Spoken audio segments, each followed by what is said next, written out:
We're an off-road shop that's also a TV show. Today on Xtreme, cast and crew come together to turn a stock Nissan into the ultimate high-definition, gear-toting 4x4. Plus, what these monster truck owners lack in big-dollar sponsorships, they make up for with heart. We love it, yeah!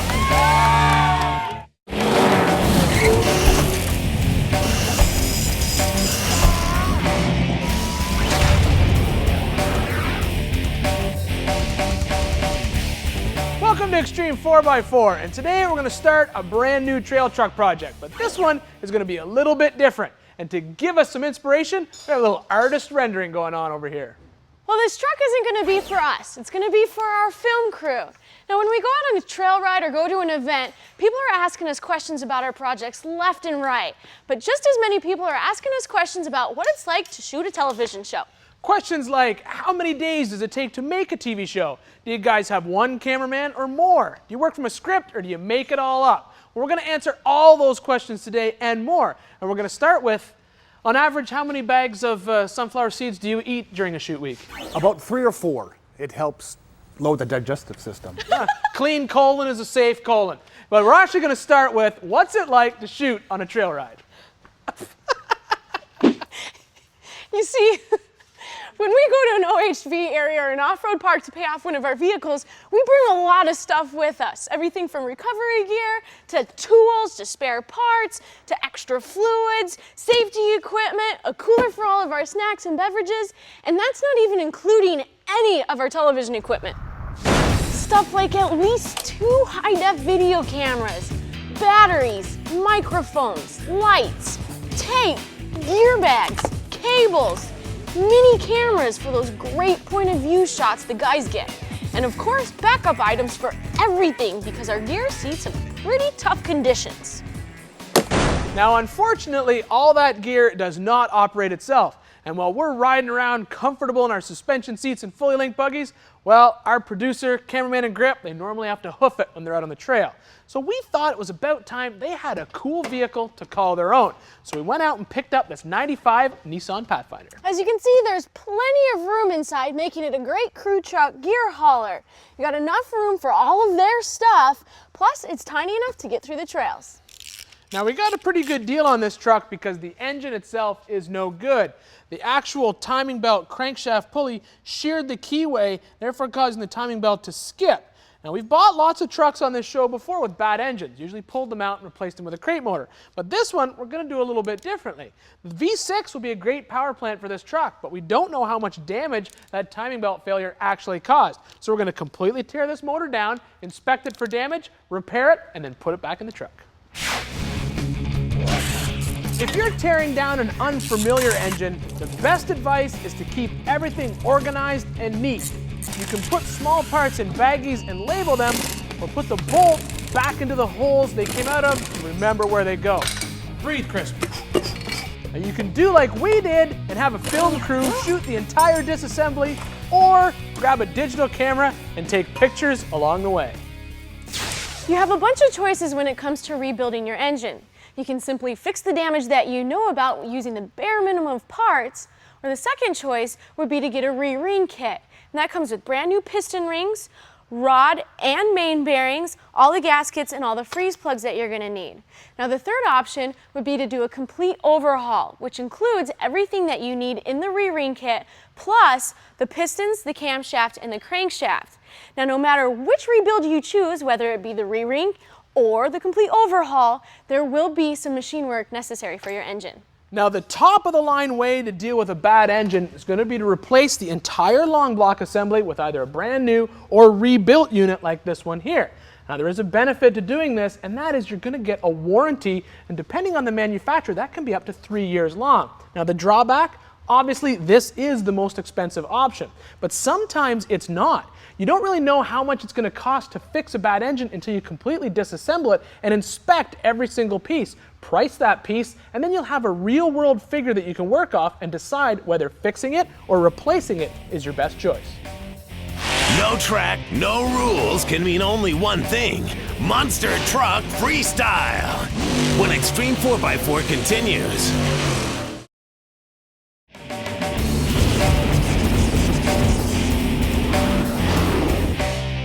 back on Xtreme and the beginning of our Nissan Pathfinder crew truck build, a project idea that honestly came to us from our crew themselves. Who quite frankly are tired of having to carry their cameras and their tripods and the batteries and the tapes from the trailhead over the rocks and through the mud. And since their awesome little minivan isn't trail worthy at all, this project is way past overdue. And speaking of all that gear, one thing that we are really excited about this year is the fact that we've converted over to high definition. Now, I don't have to tell you guys sitting at home with your brand new widescreen HD TVs, that picture quality is amazing. Now, we took our brand new cameras to the 26th annual O'Reilly Auto Parts 4-Wheel Jamboree Nationals, where one of the coolest things to go watch is the monster truck freestyle. Since 1981, the Indy 4-Wheel Jamboree has been blowing out the state fairgrounds. It's just an awesome event. The Jamboree is the funnest events we do all year long. This is where we come to race. This 3-day off-road love fest featured monster trucks, tough trucks, and mud drags. They even had a rock crawl. They have everything. That's what's cool about the Jamboree. It's kind of like being a kid in a candy store. You know, this is, if you have anything to do with trucks, this is like the place to be. Out on the Midway, manufacturers were showing off their newest product. Big plus for us to get our name out and you know, spend the time with customers and, you know, answer good questions and that type of stuff. Whether it's taking a wild ride on Sergeant Smash or getting up close to Bigfoot, the kids know what they want to see at a Jamboree. We love monster trucks. Monster trucks! The bracket races show off a driver's prowess on the straight line. Racing, you're limited to, here's the track, follow the path, that's what you got. Who wants to follow the path, man? We're 4x4 guys. This is Xtreme 4x4. Wait until freestyle to show off their driving chops. You get to go out there, show off, and just stretch your stuff, have fun. You can just go out here and kind of let your hair down and have a blast. Everybody's freestyle is different. That's what's cool about freestyle. It brings out your personality. There's no points or nothing involved. Just go out there and have a good time with it. Give the fans a good show. Raminator and Bigfoot dominate monster truck racing, but when it comes to freestyle, no team can match the intensity of Chris Bergeron in Spike. Tear it up, man, full throttle. And Jim Kohler in the Avenger. We get to get nuts, man, totally nuts. In just a few short years, this duo has become a must-see main attraction.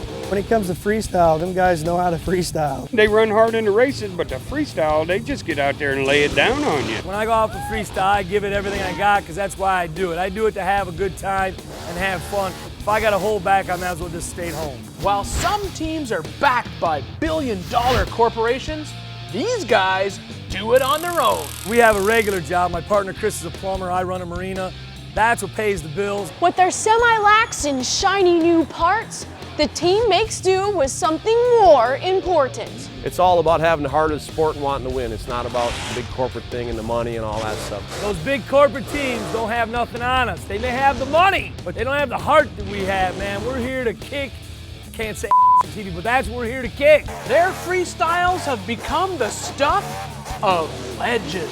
Now, monster trucks is about having fun, man. If you're not having fun, don't do it. That's our motto. We want to be the team that the fans enjoy to see, and that's what we're going to do is give them the best possible show, the most extreme show that we can give them, and that's what we do. And their generosity in the pits is just as impressive as their car-crushing antics. We know where we started. We were standing in those lines 10 years ago, getting autographs from other guys. We get the goosebumps when they want to stand in line and get our autographs, the same that we got when we wanted someone else's autograph. We appreciate the fans big time, no doubt about it. All day you get to sit here and talk to the fans, and you go out there and just tear it up. At Indy, Spike didn't disappoint his fans. A broken shock would knock out most mortals, but not Jim and the Avenger. It was awesome. We just had a blast. These people here in Indy are awesome.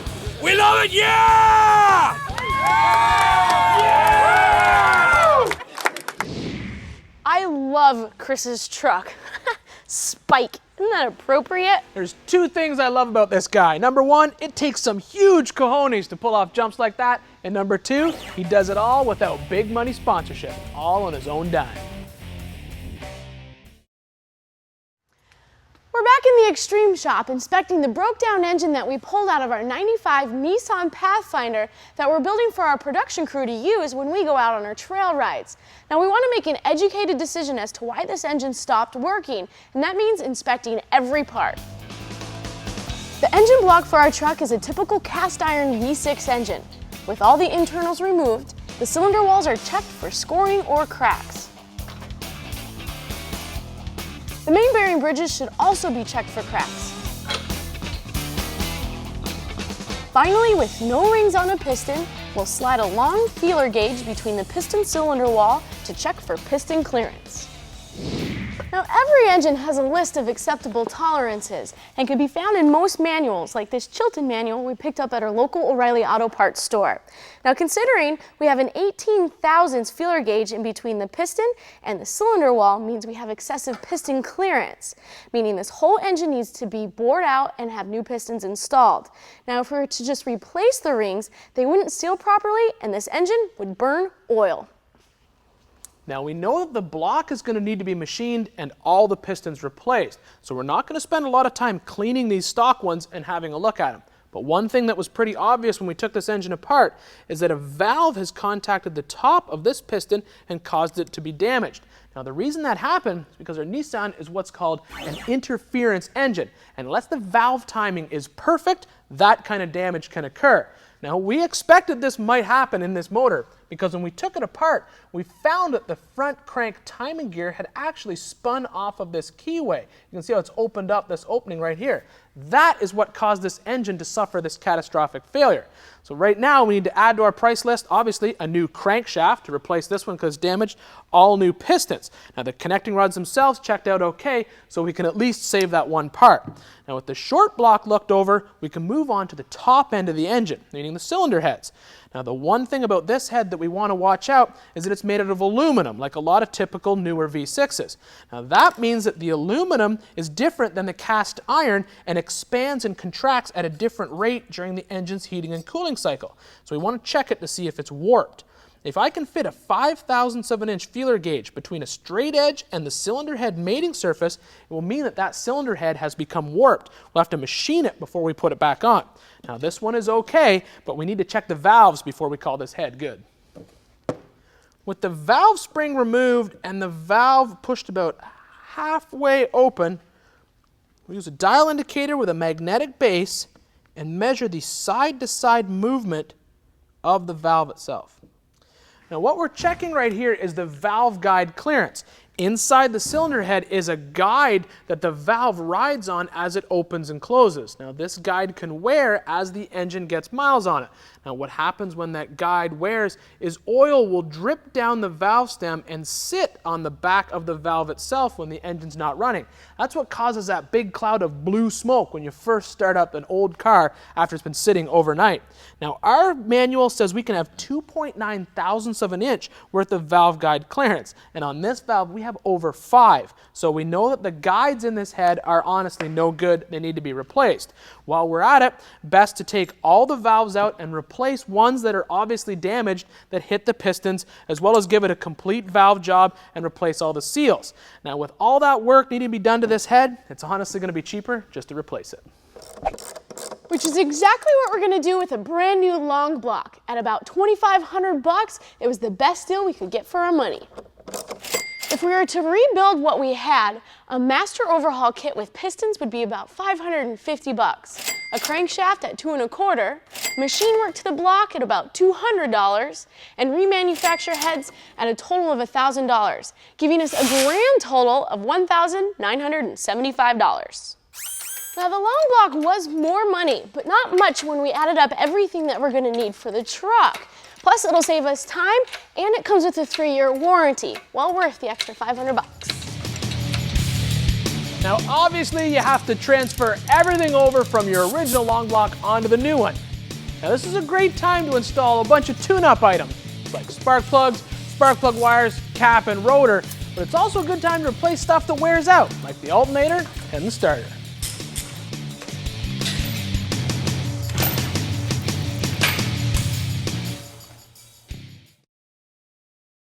Welcome back to the Xtreme Shop. With the new engine installed in our crew rig, our build team can focus on items that will make it more trail-worthy.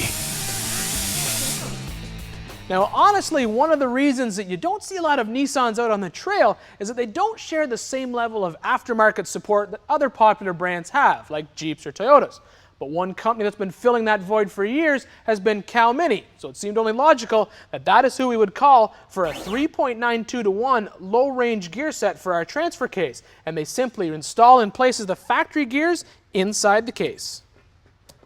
Now, we told you earlier that we were going to answer some questions about the TV portion of our show. Well, it takes us about 6 to 7 days to shoot one full episode with about a week in between. That's to order parts and do some things that you probably won't believe. Like, we will pre-build an entire roll cage, cut it out, and then put it back in when the cameras are around. Right, Chris? Yeah, because I love doing double the work for TV. Another question is, do you guys read from a script? And the answer is yes. Before we start taping, I lay out all the technical aspects of the show on paper first, and then just like a movie, we change things all the way through. Making a show like Xtreme 4x4 without a script, well, would be like rebuilding a transfer case without a set of instructions. And we can't show you everything, like how this truck just magically appeared up in the air. Then we wouldn't have time to show you all the cool stuff, like this Kevlar clutch from Zoom Products. The stock clutch has worn down almost to the rivets, so it just makes sense to go ahead and replace it. Now, we chose Kevlar because it gives us a similar grip as ceramic without the harsh engagement.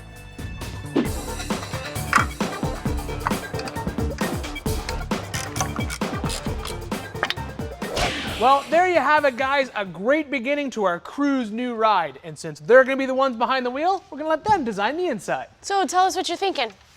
Well, I drew up this little sketch of the rear end. As you can see here, we'll have a drawer where we can put tapes and batteries. On top, I'll have some cubby holes for storing gear bags. And then on top of that, a little rack to store the tripod. Now, when we're on the trail, we carry this camera on our shoulder about 50% of the time. The rest of the time, it's being banged on our knees, up against the dashboard. This thing gets heavy after a while. So we've come up with a system to secure this camera in the back of that truck. So what'd you come up with? Now, let me show you. All right, first things first, we're gonna rip out all the carpet in the back, and then we're gonna spray on some kind of bed liner. This tripod plate will connect to a roll-out drawer that will mount the plate to, secure the camera to the tripod mount, and that way it'll slide in and lock when we're on the trail. So have you guys come up with a name for it? Nissan Viewfinder. Nice, I like that. And check out the lights that Chris just built for it. So TV. See you next week.